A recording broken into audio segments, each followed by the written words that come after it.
Golden State Media Concepts Baseball Podcast. We cover everything Major League, from spring training to the World Series. We've got your favorite club covered, from New York to Boston to LA. This is the Golden State Media Concepts Baseball Podcast.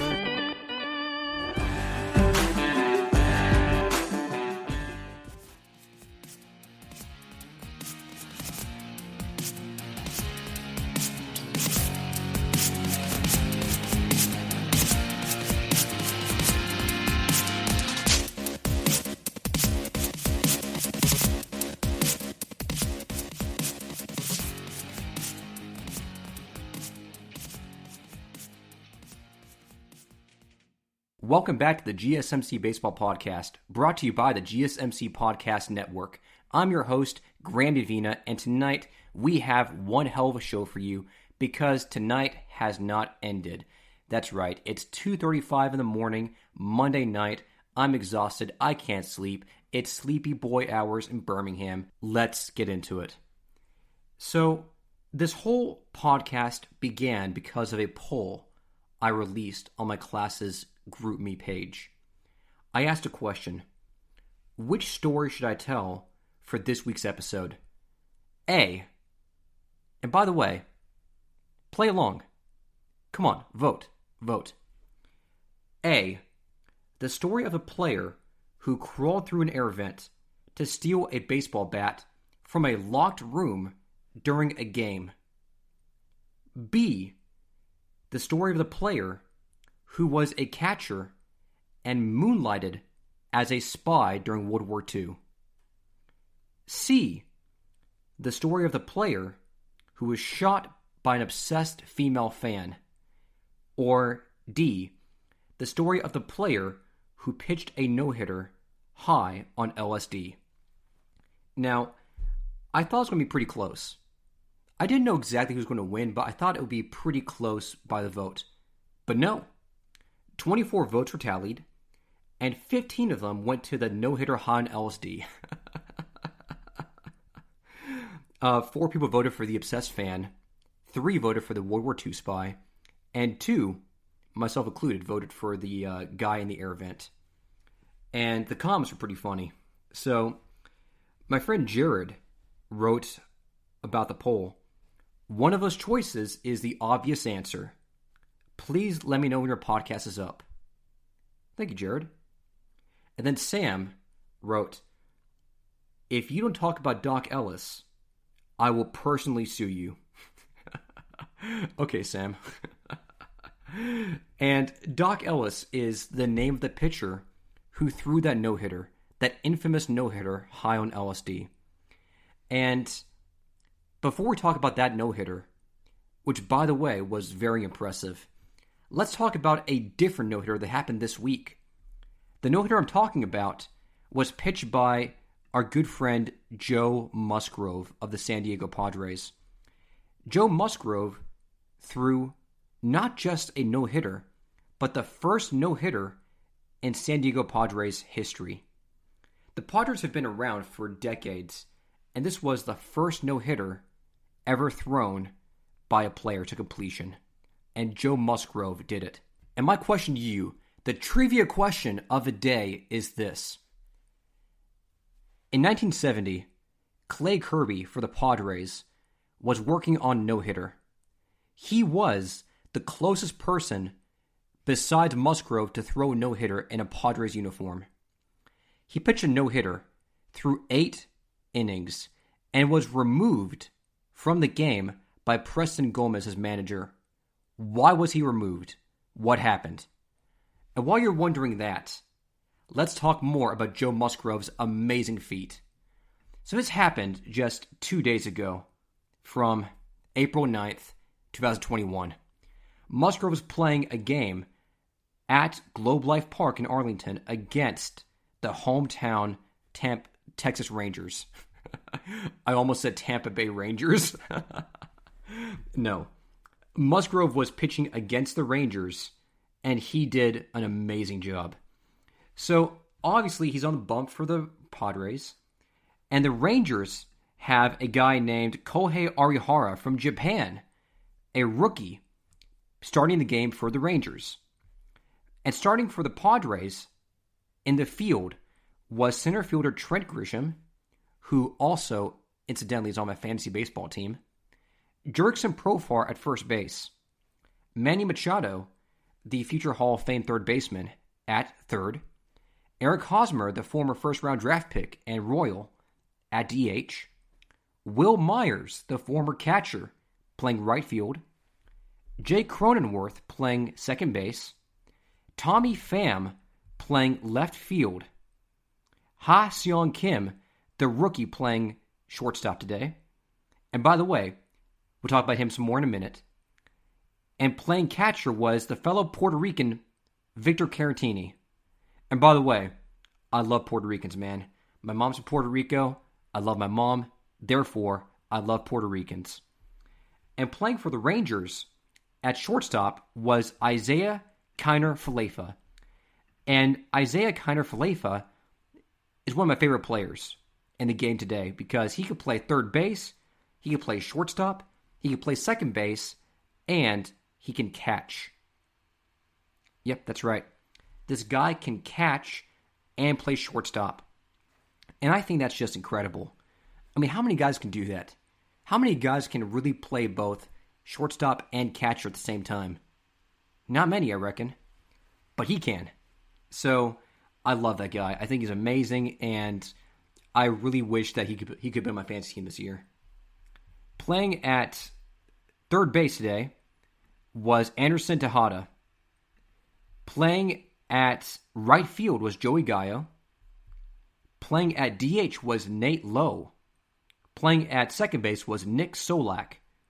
Playing at first base was Ronald Guzman. Playing at catcher was Jose Trevino. Playing left field was Evan White. And pinch hitting for Evan White later in the game was David Dahl. And David Dahl is actually from Birmingham, my city. So in Birmingham, there's like 4 high schools, right? And Oak Mountain is one of them. And that's where David Dahl went to high school. And that's where he was drafted in the first round in 2012. So David Dahl is from here. I have friends my age who knew him in high school. And several years ago, I was at training camp where he was coaching, and we talked for a little bit. He signed an autograph for me, and that was nice. I still have it right now.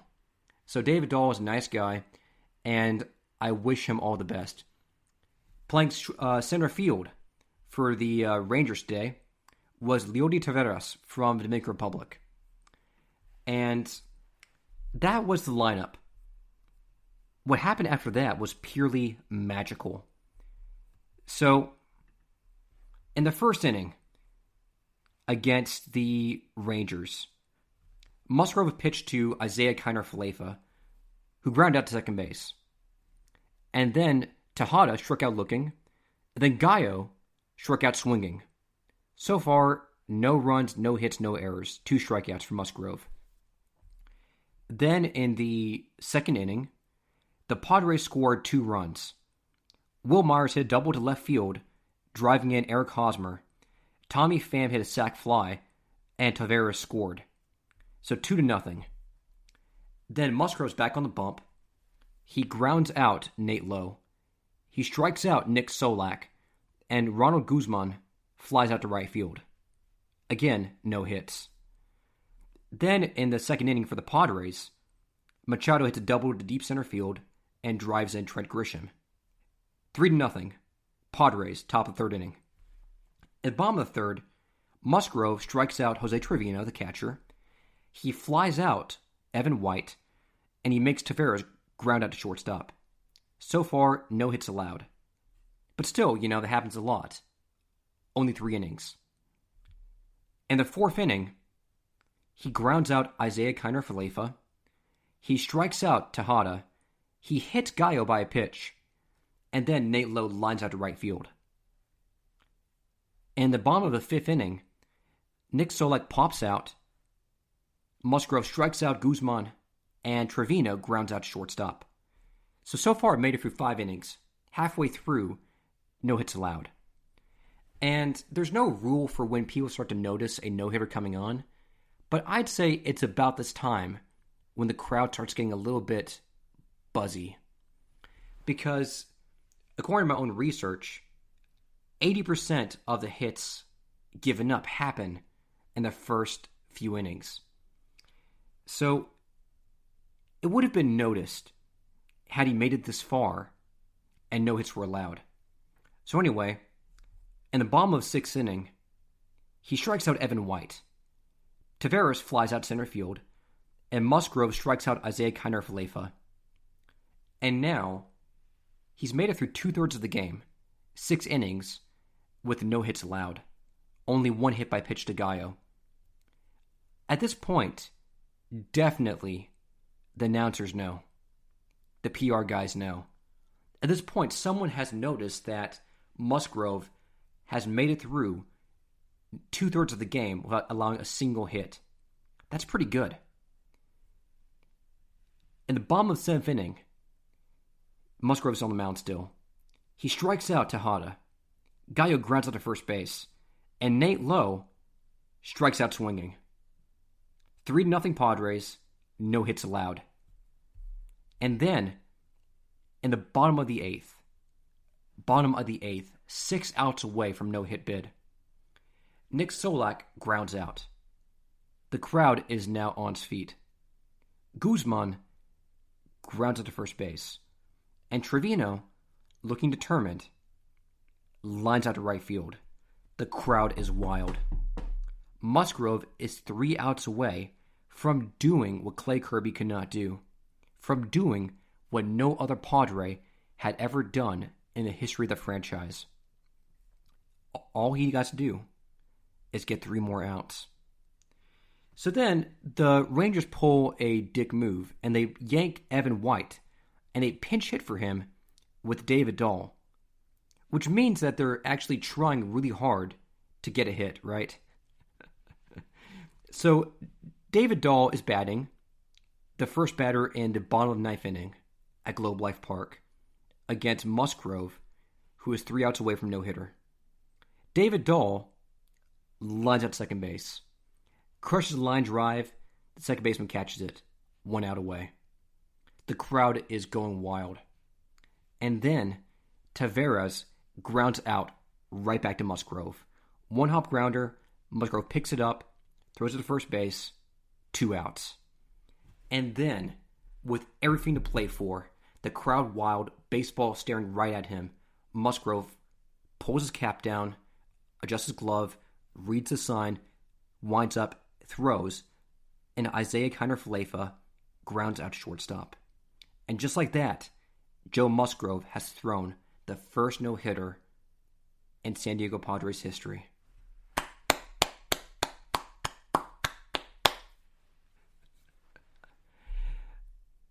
Man, that sounds amazing.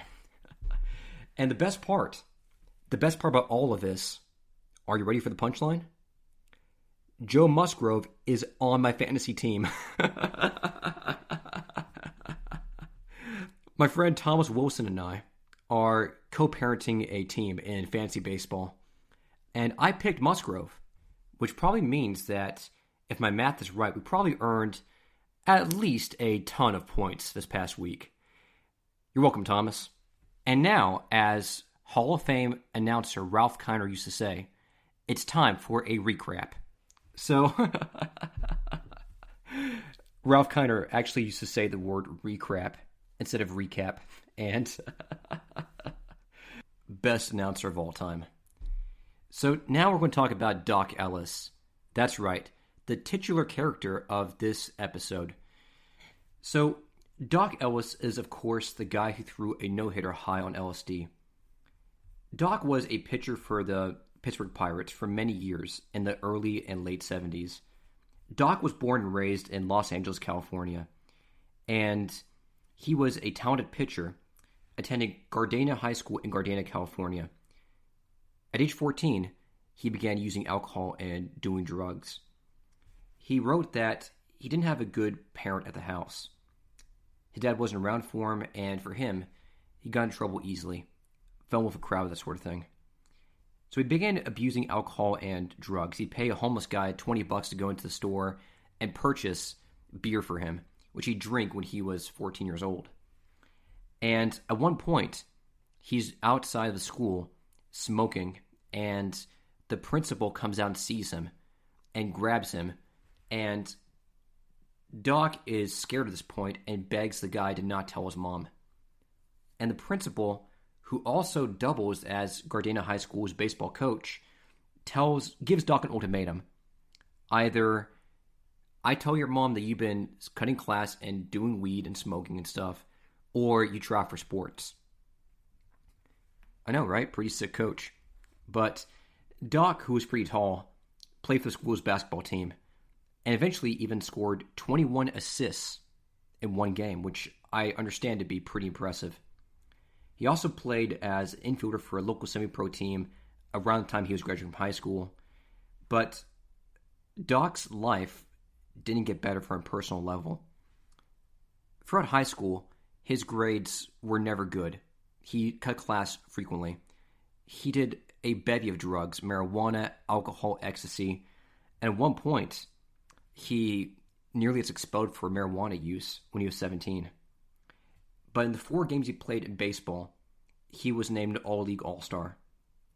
He then gets diagnosed with sickle cell anemia at age 17, which later got changed to sickle cell trait in medical terms.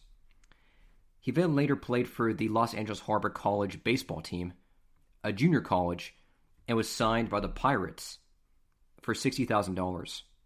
Almost immediately after that, he was arrested for stealing a car and was given probation. Dock Ellis worked his way up through the minor leagues. At 19, he was added to their 40-man roster. And the problem with this began with racism. According to Dock Ellis, he believed that the Pirates were holding him back from contributing at the major league level, even though he was a talented player, because he believed that the team didn't want any more African-American players on their roster. They already had guys like Manny Sanguillen and Roberto Clemente, and Dock believed the reason why he wasn't called up in 1967 was because of his race, which, again, is what he said. So, at one point, Dock Ellis is in the minor leagues, and he chases a heckler out of the stands with a baseball bat during a game. He also uses pills like Benzedrine and Dexamyl, which are amphetamines classified. And even though Dock Ellis is a can't-miss prospect, and he's dominating minor leagues, he becomes addicted to drugs and starts abusing them quite frequently. At one point, he tells a writer that he never once pitched a game without at least using amphetamines. Dock begins to build up a tolerance to the point where he needs 70 to 85 milligrams, or about 1.1 grams per game, which is between 5 and 12 capsules per game, in order just to make it through a start. And then Dock begins to use cocaine in the late 1960s because of the cocaine epidemic. And later on, he testified during the Pittsburgh drug trials about the role and influence of cocaine in Major League Baseball, which might be an episode in the future. Dock Ellis is struggling personally. His relationships with his parents are becoming estranged. His relationships with his girlfriends are becoming harder, and begins to hoard and harbor his drugs. He is a drug hound masquerading as a baseball player. Eventually, Dock makes a Major League debut in 1968 as a relief pitcher. He then starts 10 games that season, pitches a complete game in September, and tallies a rookie record of 6-5 with a 2.51 ERA in 1968. In 1969, the year we put a man on the moon, Dock Ellis makes his team's starting rotation. Steve Blass, who, by the way, is an interesting guy. Steve Blass was a pitcher for the Pirates who was an ace at one point, but then developed the yips. The yip is a psychological condition where a player suddenly cannot throw the ball accurately. Like, this guy's a pitcher, and one day he's throwing the ball just fine over the plate with velocity, and the next day he wakes up and he's scared of throwing. He's scared of throwing the ball. Other players like Steve Sachs and Chuck Knobloch and position players struggle with the yips. And at one point, Steve Blass struggles so much he just retires because he can't handle pitching anymore at the big level. One day he's an ace, the next day he can't throw a strike. And what would be a trivia question if I wouldn't tell you the answer already is, which recent starting pitcher who played in the World Series converted to an outfielder because of the yips? And while you're pondering that, I'll tell you the answer after the break and continue the story of Dock Ellis and the no-hitter on LSD. Thank you. This is your ultimate stop for everything sports. The Golden State Media Concepts Sports Podcast. Should I say more? From the NFL, MLB, the NBA to MMA, it's all in here. The Golden State Media Concepts Sports Podcast. Listen now.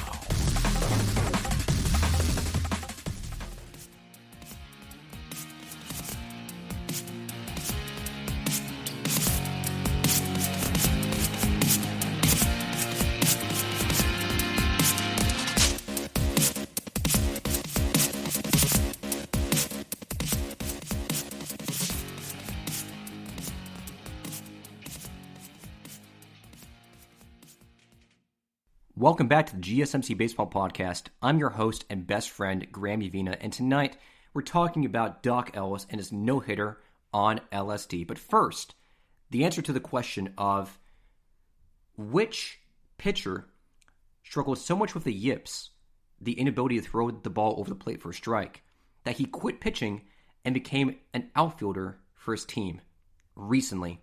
And the answer is Rick Ankiel. Rick Ankiel turned from a pitcher for the Cardinals at 21 years old into an all-star outfielder because he just had a psychological problem with throwing the ball over the plate and pitching. He became notable for his arm. He made these dizzying throws from the outfield to get people out. He was a decent hitter, but his arm was what made him famous. It's funny that this guy, we think of pitchers as being terrible hitters, but this guy was such an athlete that he went from being a pitcher who struggled psychologically, becoming a full-time outfielder because he had that option. It's like Shohei Ohtani. I digress. Anyway, those are the yips, and Steve Blass was the guy who had them, which cleared a spot for Dock Ellis, who now took the spot that Steve Blass vacated. The game in question, the game that we're all talking about, right here, right now, is June 12th, 1970. San Diego Padres are playing the Pittsburgh Pirates at home. So the Pirates traveled to San Diego to play the Padres as part of a two-game doubleheader at San Diego Stadium in old downtown San Diego. And the stadium was later renamed to Jack Murphy Stadium, which is where David Wells, a San Diego native and future Padre, would see games all the time from the cheap seats, the cheap seats. The Pirates flew to San Diego on Thursday, June 11th, the day before. Dock Ellis, that same day, abandons his team in San Diego and flies to Los Angeles to visit a friend. Thinking it was still Thursday, Dock Ellis loses himself. He does every kind of drug. He does cocaine. He does ecstasy. He does marijuana. He, of course, does alcohol. And he reportedly even uses LSD. Now, the problem with doing drugs, I've heard. And Mom, if you're watching this, in case my mom's watching, I've never done drugs, so I don't know. All right? I don't know. But from what I can tell, LSD makes you lose sense of the time that you're passing. And the more drugs you add, the more effects you get. And eventually, Ellis lost track of time. So Ellis took a hit of LSD on Friday at noon, thinking it was still Thursday. And remember, the game starts at 6:05 p.m. His girlfriend reminds him at 2 p.m. that he was scheduled to pitch that night. And Ellis was like, "No, man, my game's at Friday." And the girl opens the blinders And Sun pours in, and she's like, "You idiot, it is Friday." So Ellis is like, "Oh, shit." So then he gets dressed, somehow gets on a plane, and it leaves from Los Angeles to San Diego at 3 p.m. He arrives to the stadium at 4:30 p.m., and the game starts at 6:05. Now, what happens after this arrival is up for debate. So Doc walks in. His manager goes, "What the hell happened? Where the hell were you? What are you thinking?" Yada, yada, yada. And Doc kind of yas him to death. Now, Doc, of course, should be feeling the effects of LSD. He grabs his catcher, and together they walk all the way out to the bullpen for a quick warm-up. So remember, Doc just spent an entire night just binging drugs, getting no sleep. He did LSD just 4 hours earlier, clearly still high, and he's jet-lagged probably, so basically he is ready to pitch in a Major League Baseball game. Now the Padres in 1970 are not a great team. At the time, I believe that they were 26-35, and the Pirates were much better. They were at 28-29, but clearly it was a game between two lowly ranked squads. So Ellis grabs his catcher, and it's May. It's Jerry May, the catcher. They go out to the bullpen, and Jerry May writes later that Ellis just doesn't know what he's doing. Like, he throws a pitch, and the ball tails like 8 feet the wrong direction. Ellis calms down, winds up, throws another pitch. It's a curveball that bounces after just 10 feet. Like, Ellis just spikes into the ground. And May is just sitting there dumbfounded, like, "What's going on, man? The game starts in like 30 minutes. Get your act together." So Ellis is just throwing and missing. And it's not cute. Like, the balls are tailing everywhere. He has no idea where it's going. It's wild. Ellis is just a one-man show. He is not ready to pitch. So then May goes to his manager, Danny Murtaugh, and says, "Hey, Skip, I think that the Doc is having a bad day. I think he's sick or something." And Murtaugh, and this was true, Murtaugh definitely confirmed this, went out to see Doc, and Doc, of course, is sitting there drinking gulps of water, saying, I'm fine. "Hey, Doc, you tired?" "No, man, I'm sleepy, man. I'm sleepy. It's all good. And of course, everybody knows that something wrong is happening, right? Like, being tired doesn't make you forget how to pitch. But because it's a year where neither team's going to compete, and Doc is their best pitcher, Murtaugh lets it slide. So the Pirates take the field at 6:05 p.m. And here is the lineup for the Pirates. The Pirates are boasting Matty Alou, who I believe who is the brother of Felipe Alou. He's playing center field. And Gene Alley is playing shortstop. Right field is the Hall of Famer Roberto Clemente. And I should probably mention, I have a friend named Darren. And Darren is in the neighborhood. He was the guy who gave me the encouragement to start the podcast. He listened to the first episode about the Orioles, the episode I dedicated to him specifically. And his only advice after that episode was, "Graham, you should pronounce the Spanish players' names better, because it'll make you seem more Spanish." And the kicker is that I'm from Puerto Rico, right? So it's kind of embarrassing that that a white guy living in a suburban neighborhood is accusing me of not pronouncing words correctly. And to be fair, he's right. So thank you, Darren. Appreciate you. It's Roberto Clemente, Puerto Rican, right fielder, Hall of Famer, playing right field. Playing third base was Bob Robertson. Playing, I think it was infield, does it say? Yeah, playing left field was Willie Stargell, the Hall of Famer from Earlsboro, Oklahoma. Playing left field. Pops, I'd like to call him. The aforementioned Jerry May, playing catcher. Playing first base is Al Oliver, who was a great player for a very long time. Truly great player. And then finally, there was, of course, Dock Ellis. Playing against him for the Padres, starting, I believe, was a guy named Dave Roberts. Not the manager of the Dodgers, No, it's Dave Roberts, the pitcher. Easy to mix them up. Second base for the Padres was Dave Campbell. Playing third base for the Padres, is Steve Huntz. And before you freak out, write me a letter. It's Huntz. Huntz. Completely different. Playing, I believe it's left field, is Al Ferrara, the Italian from Brooklyn, New York.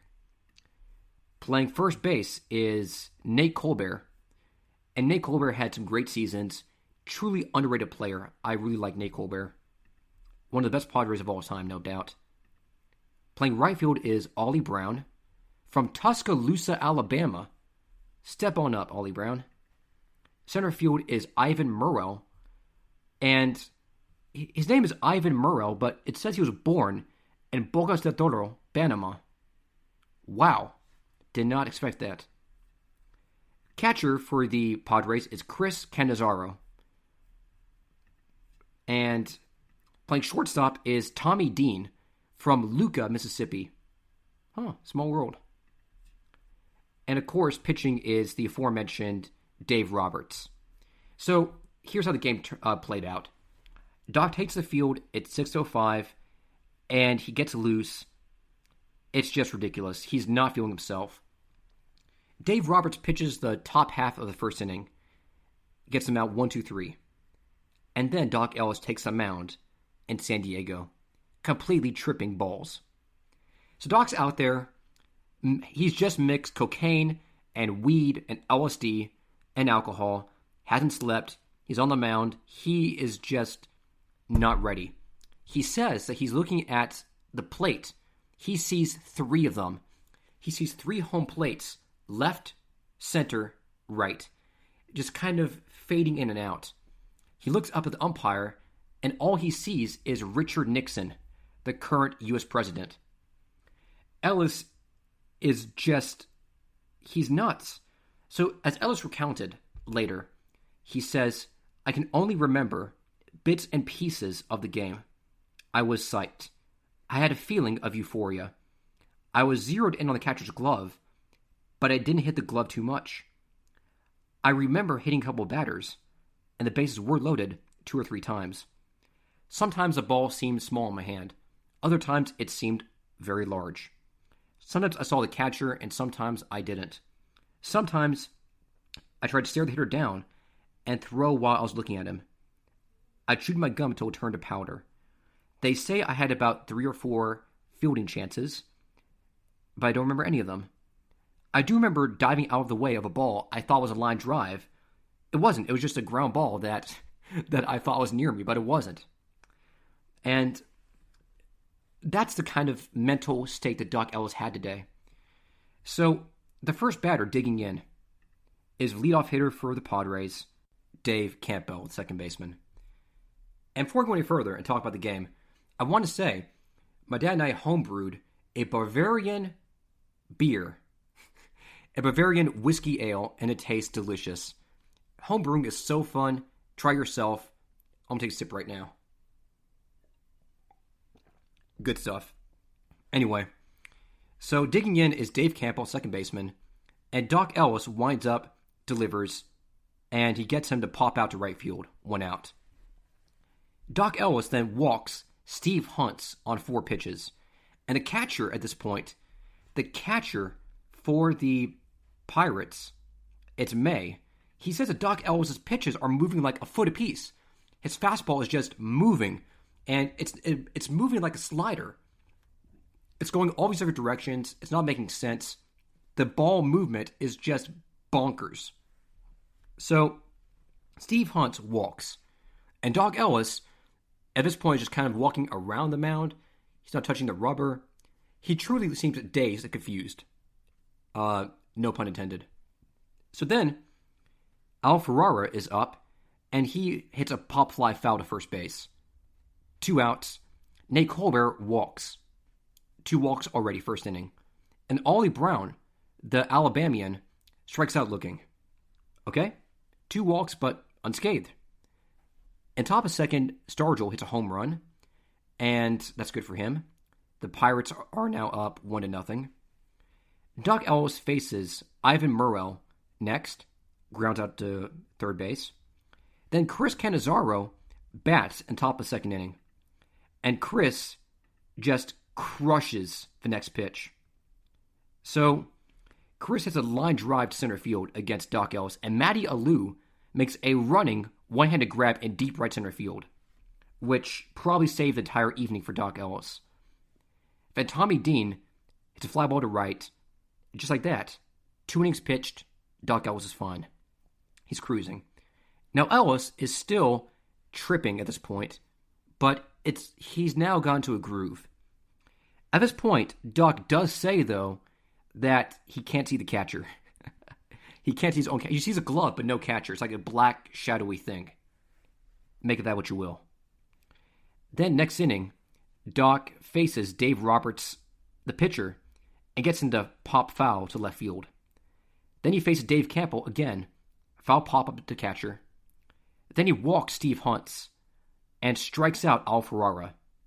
First strikeout of the game. Al Ferrara later said that he thought that Ellis threw him all sliders, but no, they were all fastballs. They were just moving like sliders because Dock Ellis's drug use and his mental state's fatigue all contributed to making him looser and limber than normal. So his fastball's moving like a slider, which is just amazing to me. Then, in the bottom of the fourth inning, Colbert strikes out, Ollie Brown strikes out, and Ellis hits Ivan Murrell with a pitch. Ellis says that he hits Murrell because he couldn't see the catcher and began to inexplicably aim the pitch at Murrell instead. So he hits Ivan Murrell, who goes to first base. Then Ellis gets Cannizzaro to pop up the catcher. So 4 up, 4 down for the inning. In the bottom of the fifth inning, Ellis grounds out Tommy Dean. He gets Dave Roberts on a pop-up. He walks Dave Campbell. And he walks Steve Hunt again. At this point, it's like 5 walks in 5 innings. And then he gets Al Ferrara to ground out to him.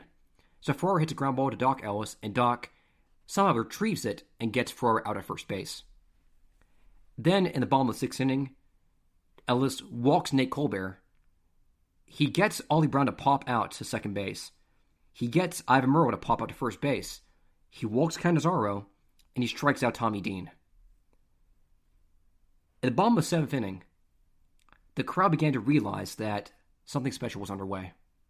Something special. So, Ramon Webster pinch hits for Dave Roberts, who's batting 9th, and he lines out second base. Crushes the line drive, Mazeroski catches it. 1 out. Then Ellis gets Campbell to ground out to shortstop, and then he gets Hunts to ground out to first base. 3 up, 3 down. And then at the bottom of the 8th inning, Ellis gets Al Ferrara on a fly ball to right field. Then Nate Colbert crushes a line drive deep to center field to Matty Alou, who catches it with a leaping grab. 2 outs. Ellis walks Ollie Brown for the 3rd time that game, and he gets Ivan Murrell on a ground at shortstop. Going into the 9th inning, Ellis later says the crowd was on their feet and cheering, but he thought they were booing him because he was so out of it, he thought they were all booing him. So angry and upset, he pulls his cap down, sneers at the batter. He gets Cannizzaro on a fly ball to center field. He gets Van Kelly, the pinch hitter for Tommy Dean, on a ground out to first base. And then finally, with a crowd on its feet, cheering his name, screaming, just 100 miles away from his hometown, Dock Ellis strikes out Ed Spezio for the final out of the game. Most impressive no-hitter of all time. Most impressive no-hitter I've ever seen. Dock Ellis threw a no-hitter, possibly on LSD. I say possibly because one area of intrigue is that some people don't believe that Ellis even was under the influence. So Bill Mazeroski later said that he talked to Ellis before the game, and Ellis was not drugged out. So Mazeroski always said that he thinks that Ellis was completely fine and that he made up the LSD for publicity. Do you buy that? I wasn't there, and of course I don't know, but still it's worth talking about. Anyway, Dock Ellis threw 150 pitches in the game. And he walked 8 people. What has to be the worst game I've ever seen in my life for a no-hitter. But Ellis did it, and that was his first career. So Ellis eventually retired from the game. And in 1979, 9 years after the game ended, Ellis admitted to the LSD usage during this game. At the time, it was reported that the game was just done straight, under influence, no-hitter. But it wasn't until Dock Ellis did an interview with Sports Illustrated in 1979 that people even began to realize that he did it under LSD. Dock admitted to that usage and said that he also did amphetamines or greenies before every game when he pitched. But did maintain that this no-hitter was the only time he ever threw a no-hitter on LSD. Only game he ever pitched on LSD. After retiring as a player, Dock Ellis entered drug rehab in US and UCLA. He later became a drug counselor, got clean, and remained sober for the rest of his life.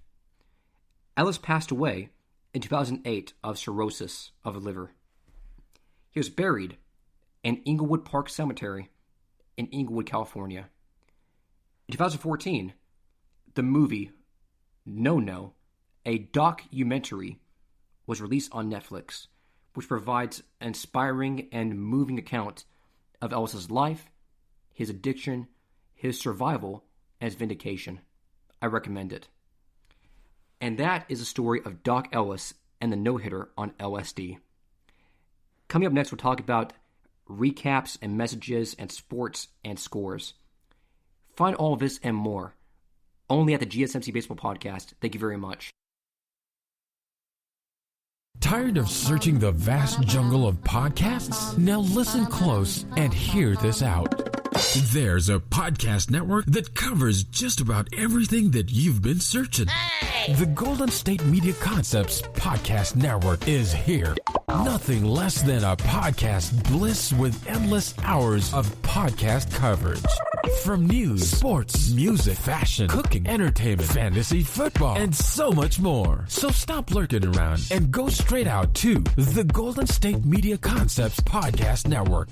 Guaranteed to fill that podcast itch. Whatever it may be. Visit us at www.gsmcpodcast.com. Follow us on Facebook and Twitter, and download us on iTunes, SoundCloud, and Google Play.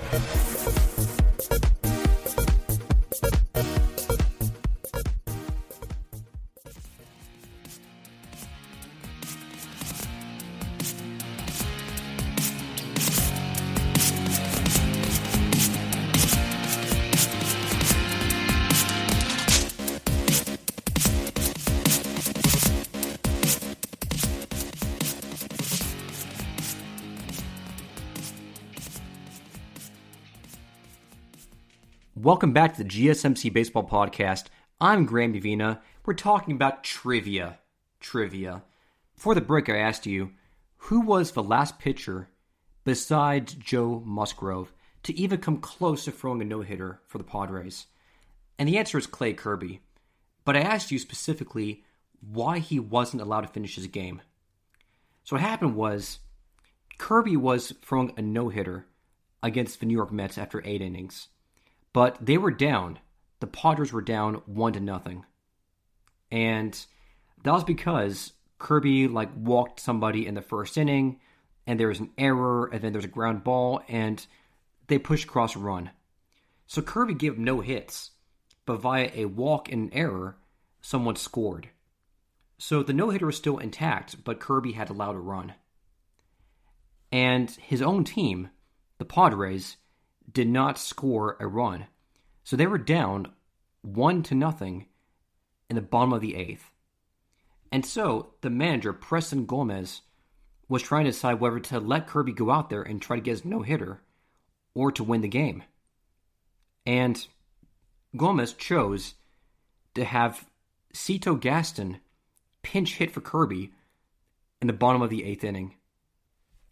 At the time, there were 10,373 fans in the stadium booing the decision, including Kirby's own parents. That's right. Clay Kirby's own mom and dad were at that game. They saw their kid pitch 8 innings of no-hit ball, only to watch the manager yank him before the 9th inning. And Kirby writes that his own dad was even madder at that than he himself. And according to Tom Seaver, the Mets ace pitcher, the Mets were just stunned because clearly that was unusual. Tom Seaver said that he would have let Kirby hit because if the pennant race was in play, like if the Mets had to win that game, if the Padres had to win that game, then maybe you play to win. But it was July 21st, and the Padres sucked.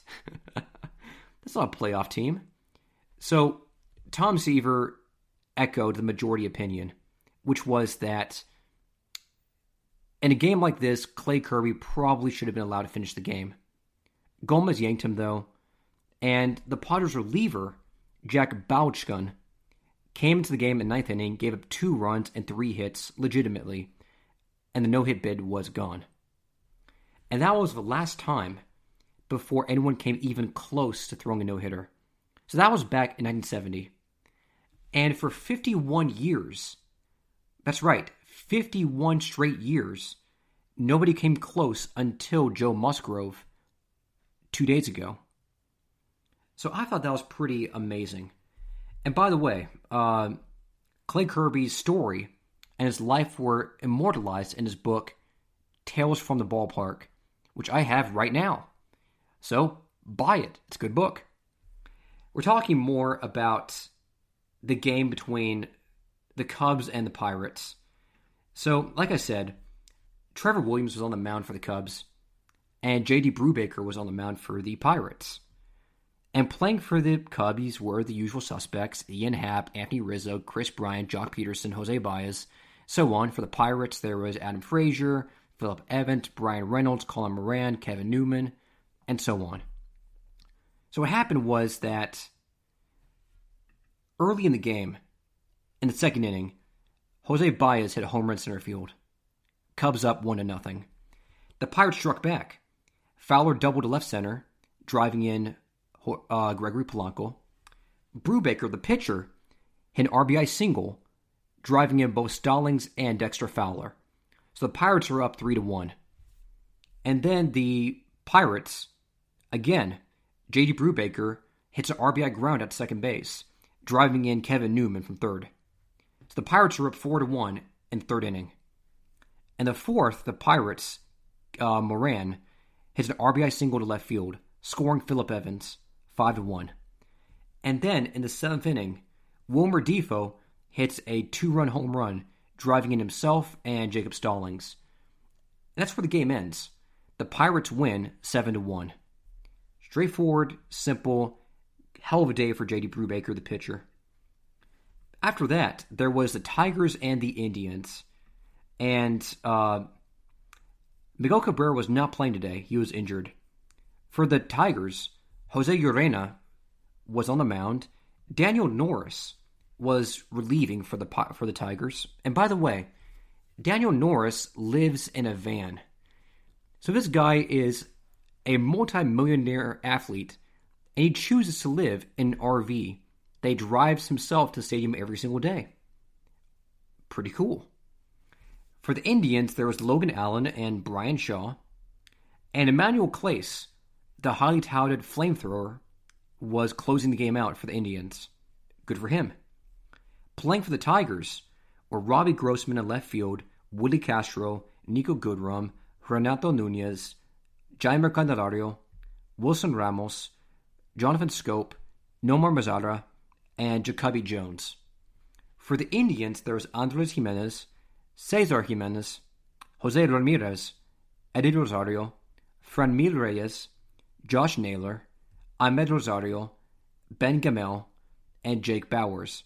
And catching was Austin Hedges. Pretty good. So here's a game log. In the top of the 1st inning, Jaimer Candelario hit an RBI single, scoring Robbie Grossman. Tigers up 1-0. For the Indians, in the 2nd inning, Jake Bowers hit an RBI ground out, scoring Eddie Rosario. Tie game. In the bottom of the third inning, Cesar Hernandez hit an RBI single to right field, driving in Jimenez. Indians up 2-1. And then in the bottom of the sixth inning, the Indians score again. Rosario hits a double play. He hits into a double play, but Franmil Reyes scores from third base. So the Indians are up 3-1. Oh, but by the way, trivia question. If you hit into a double play, do you get an RBI if a run scores, yes or no? And while you ponder that, in the seventh inning, Wilson Ramos hits a home run center field, narrows the gap 3-2.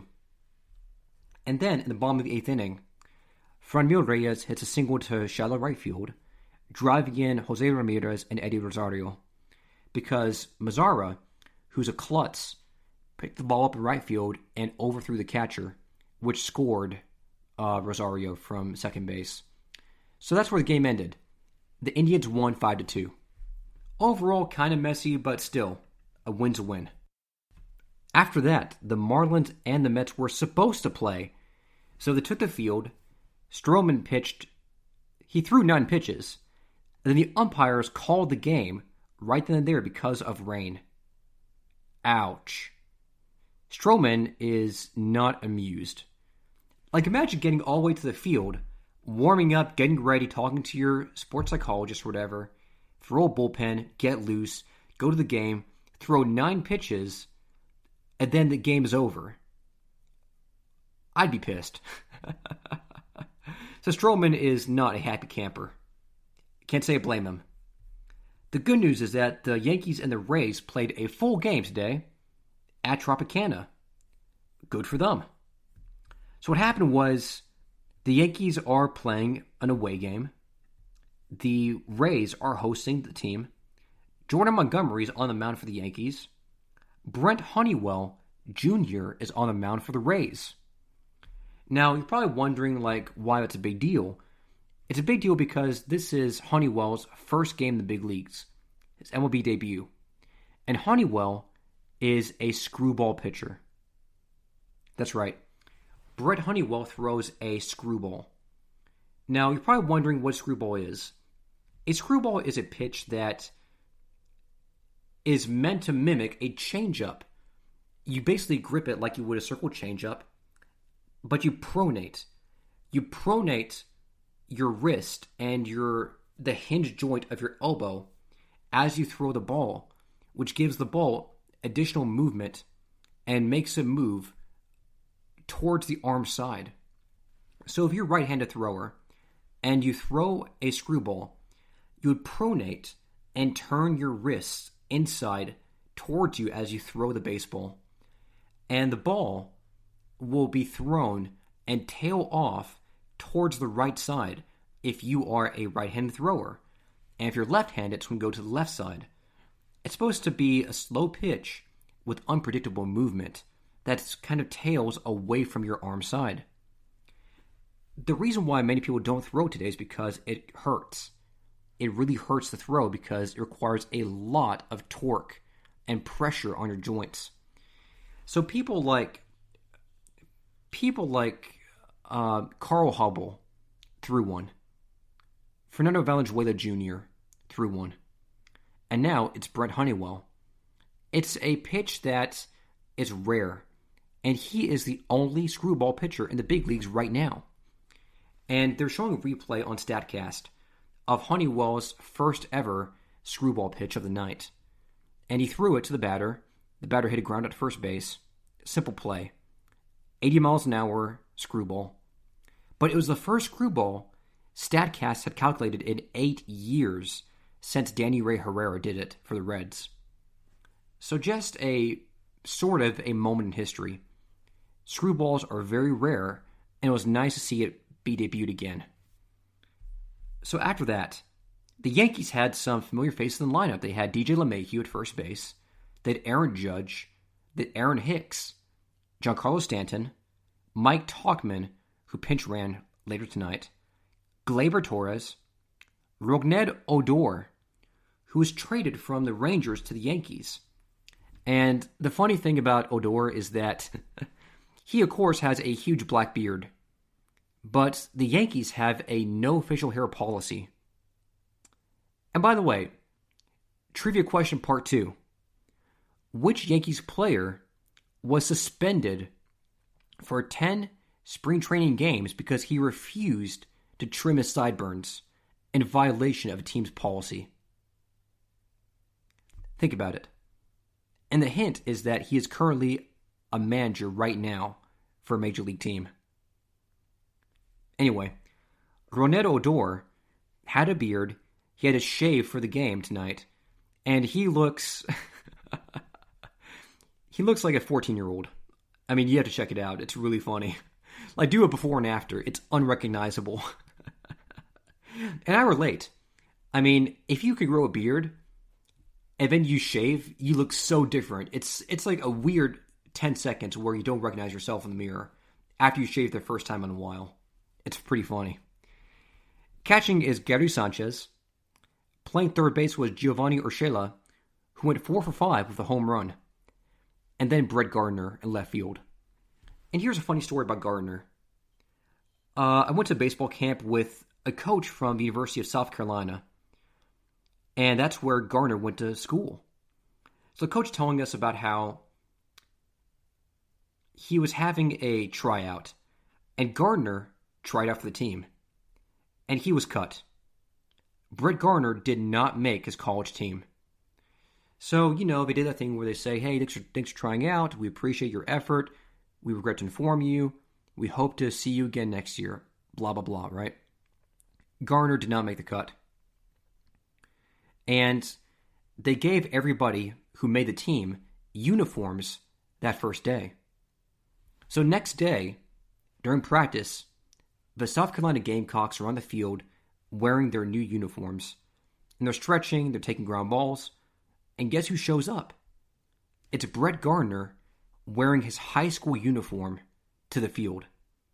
And the coach says, hey, Brett, I don't know if you can read or not, but you're cut. And Gardner says, no. And the coach is like, what? And Gardner says, I know I belong here. I'm not leaving. Which is the ballsiest move in the world. Like, imagine your boss says, Billy, you're fired. And Billy's like, no. Right? And just shows up to work anyway next day. So then the coach just told Gardner, all right, fine. You can practice with us. You can join the drills. You can work out. But if you can't keep up, if for even one day I see you and you're not keeping up, you're gone. You understand me? Gardner said, mm-hmm. And that's how Brett Gardner made it to college. And that's how he made it to the big leagues. He's special. And even though he's a Yankee, I've always felt that he was a scrappy player. So I really like Brett Gardner. He just works hard. He's an everyman. He's a good player. For the Rays, at first base is Yandy Diaz. Brett Phillips played too. Randy Arozarena, Austin Meadows, Manny Margot, Mike Brousseau, Brandon Lau, Willie Adames, Mike Zunino, and Kevin Padlo. They all played. And the play-by-play was pretty simple too. So, early on in the bottom of the second inning, Mike Zunino, and I saw this on replay, just crushed, demolished, obliterated a fastball to left field, driving in himself and Mike Brousseau. 2-0 Tampa Bay Rays. The Yankees got it back. So Urshela hit a 2-run home run, scoring himself and Sanchez in the top of the third inning.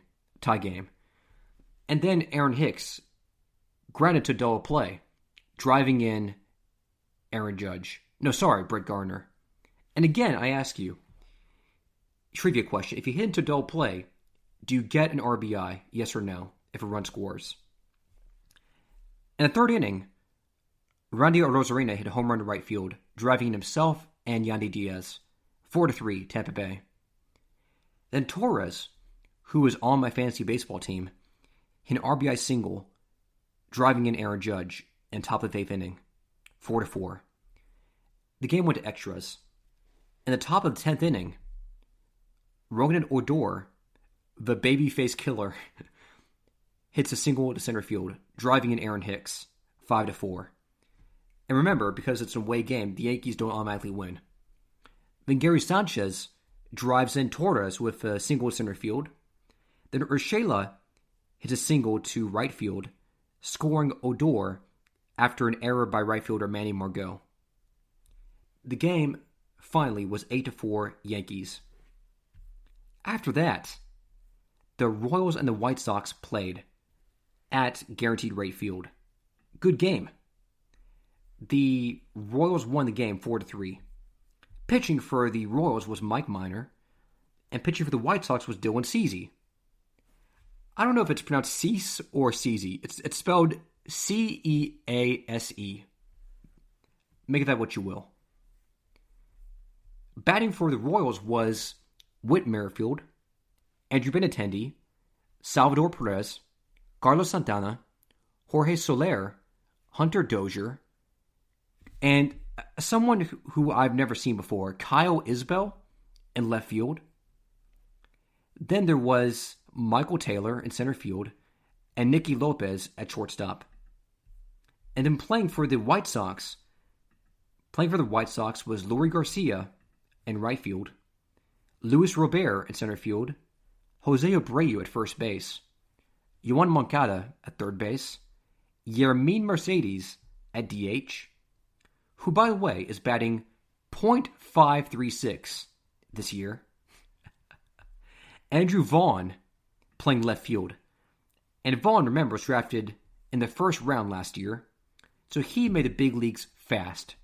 Good for him. In fact, this might have been his debut. That's pretty cool.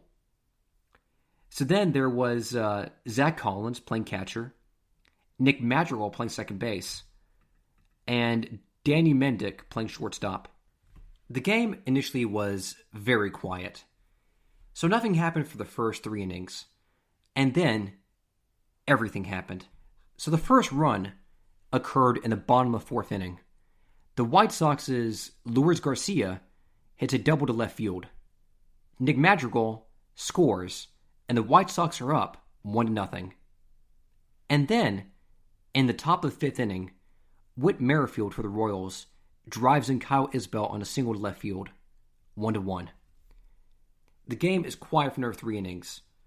And then Andrew Benintendi hits an infield single, driving in Nicky Lopez from third base. Royals up 2-1. But then, hold on, Adam Eaton, in the bottom of the 8th inning, hits a 2-run home run, driving in himself and Nick Williams, 3-2 White Sox. But of course, Carlos Santana, the singer, hits a game-tying home run center field for the Royals, 3-3.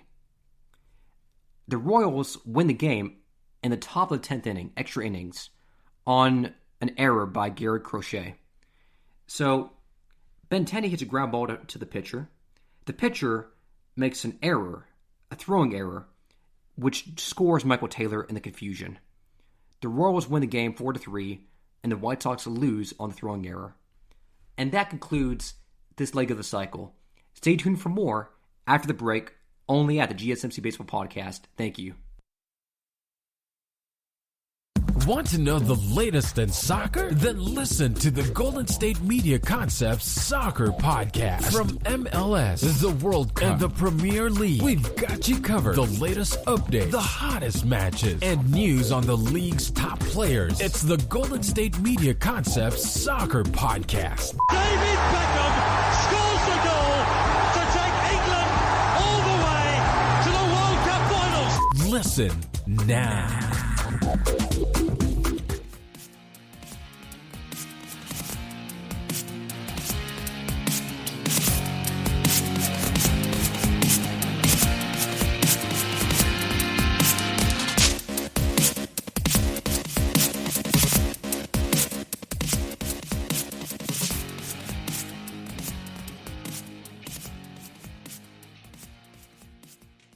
And we're back. We're back to the GSMC Baseball Podcast, brought to you by Graham Yavina. I want to talk to you guys about the Mariners and Twins, but first, let's talk about the answers to our trivia questions. So I asked you before the break, if a batter hits into a double play and a run scores, does the batter get an RBI on the play? The answer is no. I don't know why. I actually don't understand why this doesn't count, but for some reason, the rulebook clearly says that if there's a double play situation and you hit into a double play, you do not get credit for a run that follows. Don't know why. That's just how it is. The other trivia question I asked you was, which player who is now a manager for a baseball team played for the Yankees and was benched for 10 games at spring training because he would not shave his sideburns, which were too long? The answer is Don Mattingly. Mattingly's sideburns were part of his image, and the Yankees, led by Stump Merrill, asked him to shave his sideburns, and Mattingly refused because chicks loved them. And that didn't fly very well. So the manager basically ordered Mattingly benched until he shaved his sideburns. And Mattingly, to his credit, refused. And the whole thing became like an incident, a moment between Mattingly and his manager that got parodied on The Simpsons, who during their iconic episode Homer at the Bat, where they had Strawberry and Canseco and Wade Boggs and others play baseball with Homer Simpson, Mattingly played but couldn't go help Homer because sideburns were too long. So that was parodied on a TV show in a sitcom. Anyway, we're back. Let's talk about the Mariners now. So playing for the Mariners was Mitch Haniger in right field, Ty France at second base, Evan White at first base, Kyle Seager, who went 4 for 4 of a home run today. Good for him. Jose Marmolejos at first base. That is a great name. Luis Torrens at DH, Taylor Trammell at center field, Tom Murphy at catcher, J.P. Crawford at short, and I believe it's Braden Bishop in left field. And for the Twins of St. Paul and Minneapolis, it was Luis Arias at third base, Jorge Polanco at second, Nelson Cruz at DH, Byron Buxton in center, who went 3 for 4 of a home run, Max Kepler in right, Miguel Sano first base, Jake Cave in left field.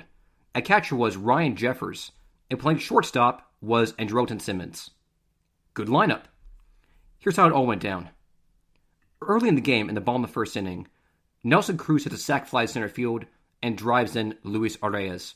So the Twins are up 1-0. In the third inning, Byron Buxton hits a double to deep right field, driving in Arias and Polanco, and Cruz advances third base. Twins up 3-0. And then Kepler hits a sac fly to left field, driving in Cruz, same inning. Buxton goes third base. Twins up 4-0. And then, in the fifth, the Twins pile it on. Buxton hits a home run center field, drives in Nelson Cruz. Twins up 6-0. For the Mariners, Kyle Seager hits a home run to right field, narrowing gap 6-1. And then Trammell hits a 3-1 home run to right field, driving in Marmolejos and Torrens. So now the Twins are still up 6-4, but Seattle's closing the gap. In the seventh, Tyler Moore hits a ground ball, fielder's choice, but Ty France scores. And top of the ninth inning, and remember the score is now 6-5, Mariners trailing. And top of the ninth, Seager hits a second home run of the day, 3-1 home run, driving in Haniger and Ty France. And the Twins do not respond.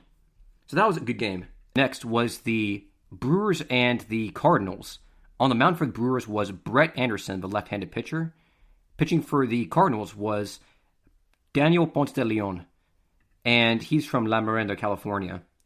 Batting for the Brewers was Lorenzo Cain, Dan Vogelbach, Christian Yelich, Jackie Bradley Jr., Avisail Garcia, Travis Shaw, Daniel Robertson, Manny Pena, who had a great game, by the way, 3 for 4, J.C. Peterson, Luis Urias, Brett Anderson playing pitcher. And for the Cardinals, Tommy Edman, Paul Goldschmidt, Nolan Arenado, Yadier Molina, Paul DeJong, Dylan Carlson, Austin Dean, Lane Thomas, and the aforementioned Daniel Ponce de Leon. So the game was pretty eventful, obviously, with a score that high. In the first inning, Vogelbach hit a single to center field, driving in Lorenzo Cain. Then Garcia hit a 2-run home run, driving in himself and Dan Vogelbach. And then the pitcher, Brett Anderson, walked, driving in Travis Shaw on third base because the bases were loaded. So the Brewers were up 4-0 in the first inning, and the Cardinals haven't even batted yet. In the second, Shaw hit a 3-run home run, driving in himself, Vogelbach, and Yelich. 7-0 Brewers. The Cardinals strike back a little bit. Juan Oviedo hits a ground at second base, driving in Dylan Carlson, but they don't score after that. 7-1. In the sixth inning, so 4 innings pass by of no action. In the sixth, Austin Dean hits a double, driving in Yadier Molina and Paul DeJong. So 7-3. And then in the ninth inning, Manny Pina for the Brewers put some insurance on the board with a 2-run home run, driving himself and Garcia.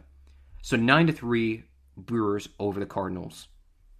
After that, we get into the Padres and the Rangers. So this is not the same game as a no-hitter. This happened last night, so this was a different game. The Padres still won 2-0. On the mound for the Padres was Juan Morejon, who was injured and had to be removed in the first inning. So he pitched 2 batters, got 1 strikeout, had to be removed. And then the bullpen shut out the Rangers for the entire game. So the bullpen really stepped up.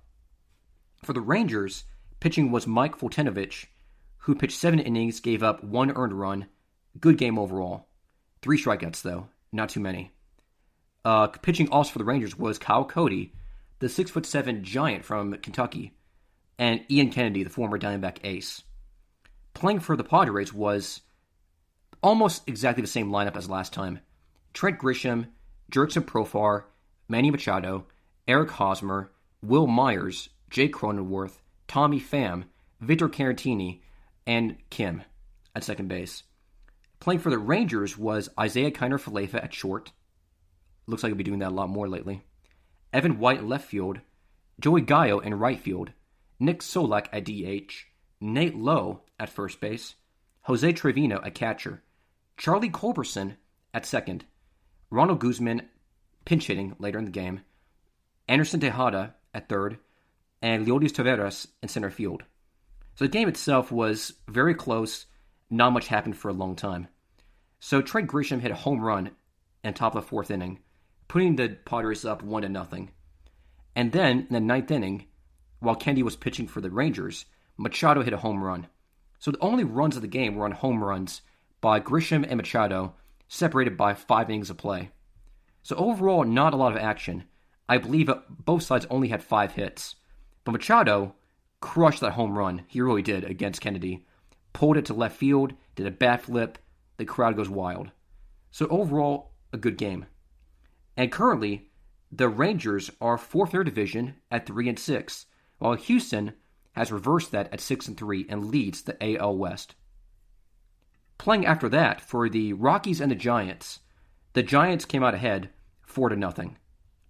Pitching on the mound for the Rockies was German Marquez, who pitched 5 2/3 innings, 3 earned runs, 7 strikeouts. Also playing were Robert Stevenson and Justice Sheffield for the Rockies. For the Giants, Anthony DeSclafani pitched on the mound, also followed by Jose Alvarez, Tyler Rogers, and Willie Peralta. Playing for the Rockies was Garrett Hampson at second, Raimel Tapia in left, Trevor Story at shortstop, Charlie Blackmon in right field, Ryan McMahon at third base, Josh Fuentes, the cousin of Nolan Arenado, and his replacement, I guess, at first, Sam Hilliard at center field, Dom Nunez at catcher, Marquez at pitcher, and that's it. For the Giants, they had Tommy LaStella at second base, Donovan Solano as a defensive replacement, Mike Yastrzemski, the grandson of the Hall of Fame Red Sox center fielder, in right, Alex Dickerson at left field, Mauricio Dubon as a defensive replacement, Brandon Belt at first base, who also hit a home run this game, Evan Longoria, who went 2 for 4, and RBI at some point, playing third base, Brandon Crawford at shortstop, Kurt Casale in center field, Lamonte Wade Jr. in center, and Darren Ruff pinch hitting. Overall, it feels like a blast of the past, right? These are some old names on the list. Now, the Rockies won the game, remember? They lost the game. The Giants won 4-0. Here's how it happened. In the first inning, bottom of the first in San Francisco, Dickerson hits a home run to right center field, putting the Giants up 1-0. Then Longoria, and this is what I was talking about, hits an RBI single to center field and drives in Brandon Belt. So the Rockies are down 2-0 in the first inning. The game's pretty quiet. In the sixth, with Marquez pitching, Brandon Belt hits a gigantic home run to right field.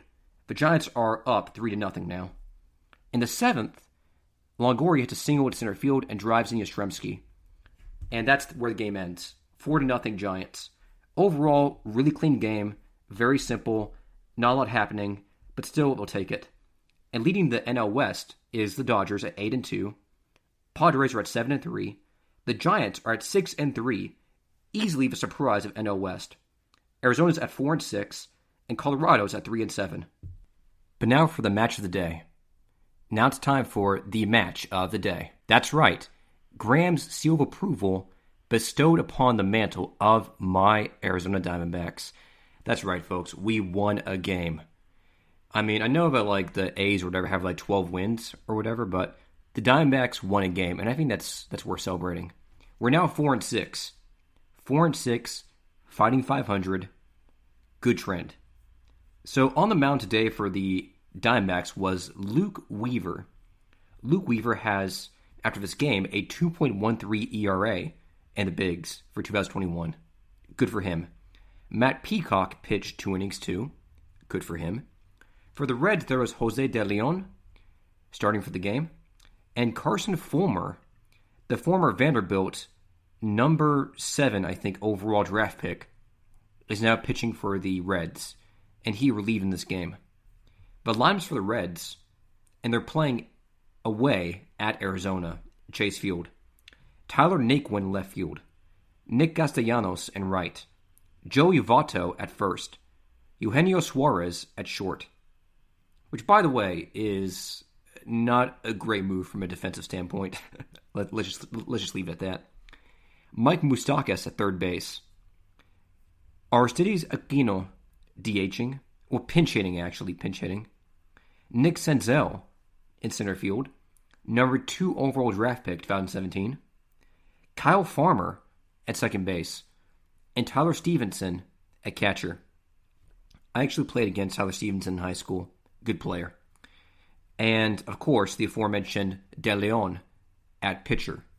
And for the Diamondbacks, my Diamondbacks, we had Tim Locastro in center field.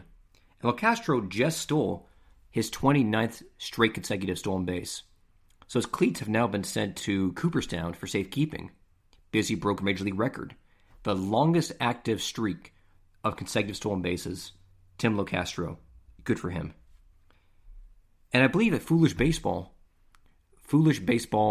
a YouTuber, made a video explaining how Locastro is the fastest player in the Major Leagues right now. Go check it out. Foolish Baseball on YouTube. Tim Locastro. Josh Van Meter is playing second base. Christian Walker is at first. David Peralta is in left field. Had a big game today. Eduardo Escobar is playing third base.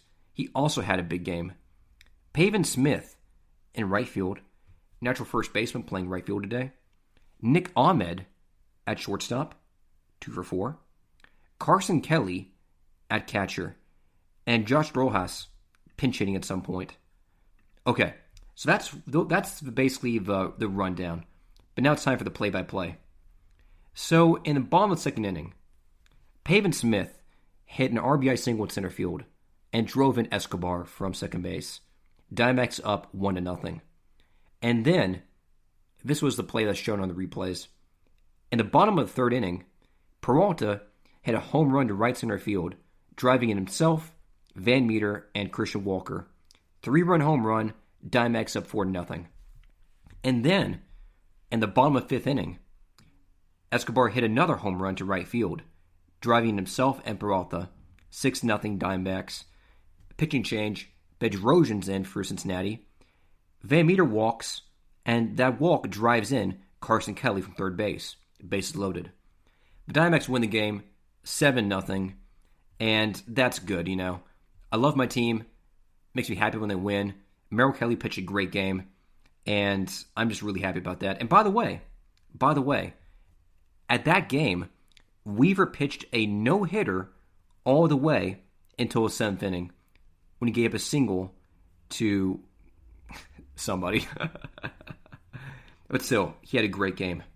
And good news for Diamondbacks, Zach Gallen is going to start tomorrow for the D-backs. And Josh Reddick was signed to a minor league contract. Good for him. Happy about both those guys. Now, this is a big game.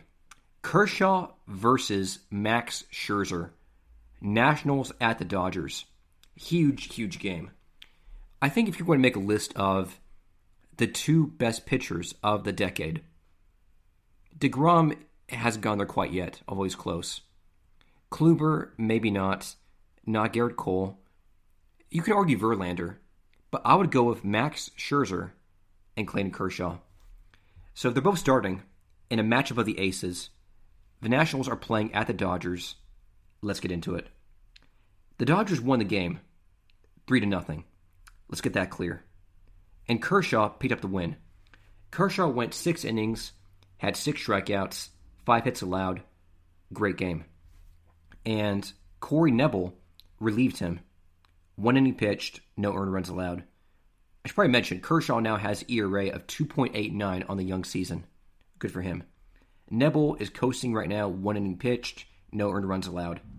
Blake Treinen pitched 1 inning, 1 strikeout, 2 hits allowed. And Kenley Jansen has pitched 1 inning with 2 strikeouts. Got the save for an ERA of 1.93. For the Nationals, Max Scherzer started the game.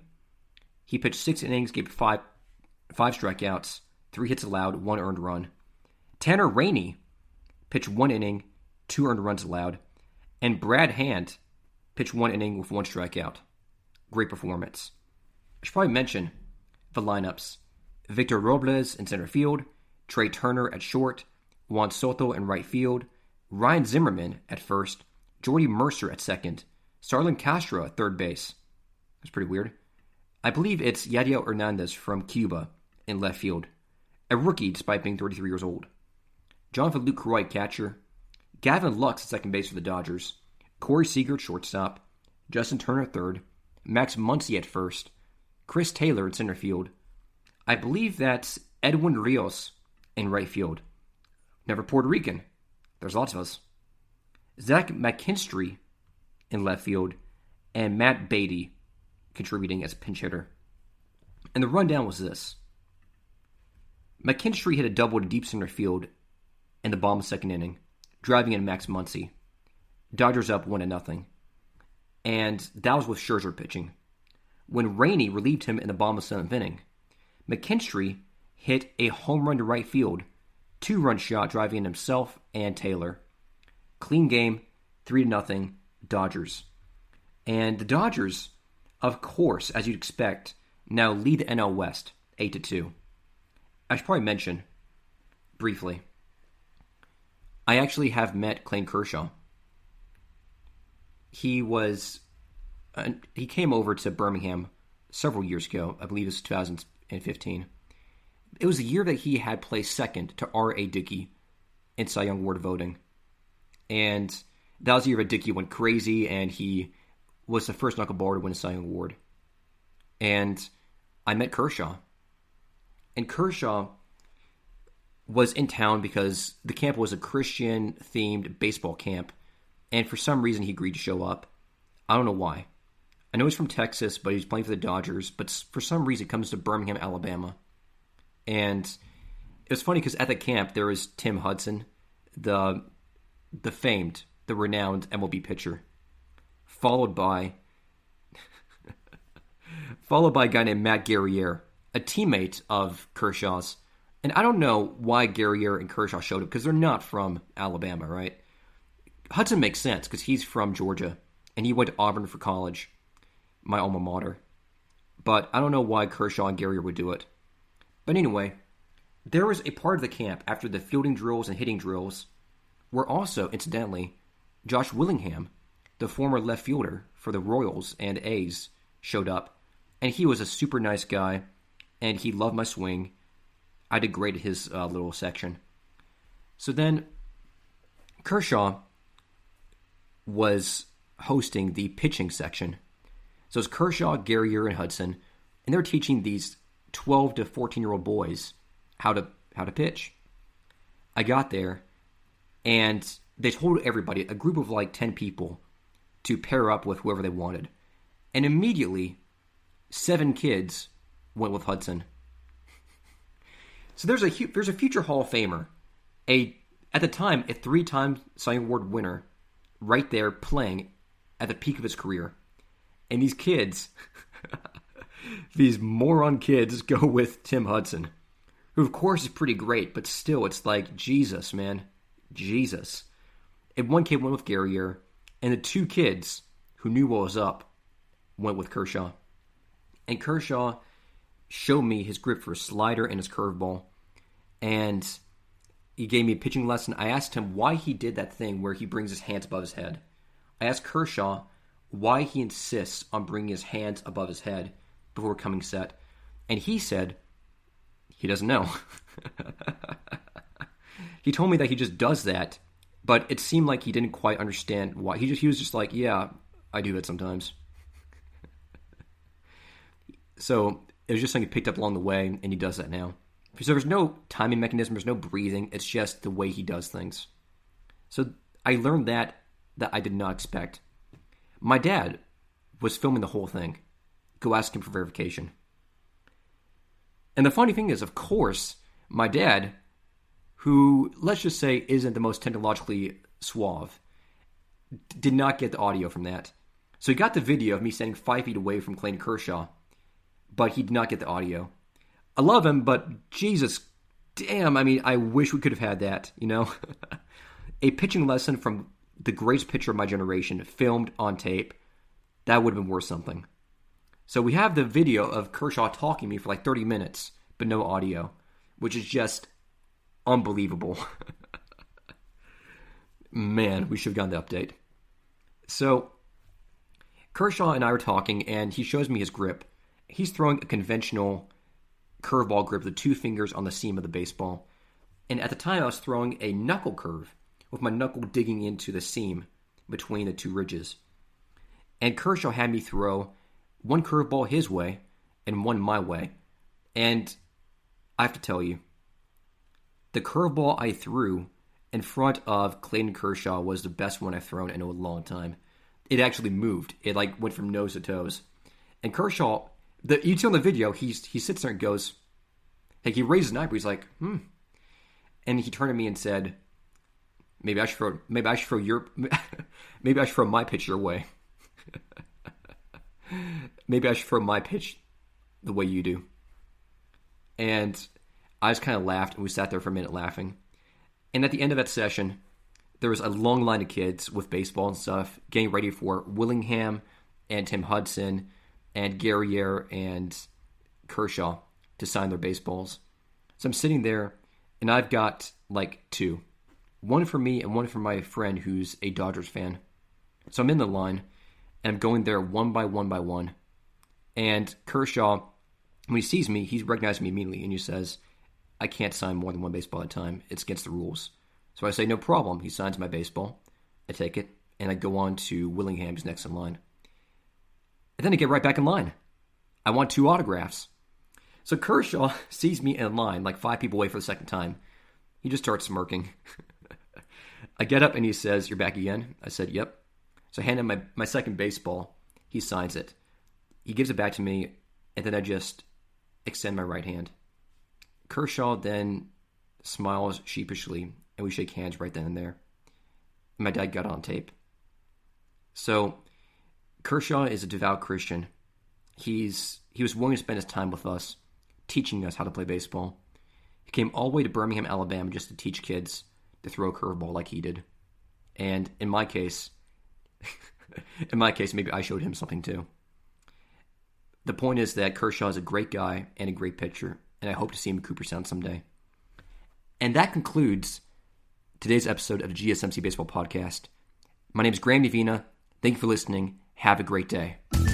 You've been listening to the Golden State Media Concepts Baseball Podcast, part of the Golden State Media Concepts Podcast Network. You can find this show and others like it at www.gsmcpodcast.com. Download our podcast on iTunes, Stitcher, SoundCloud, and Google Play. Just type in GSMC to find all the shows from the Golden State Media Concepts Podcast Network, from movies to music, from sports to entertainment, and even weird news. You can also follow us on Twitter and on Facebook. Thank you, and we hope you have enjoyed today's program.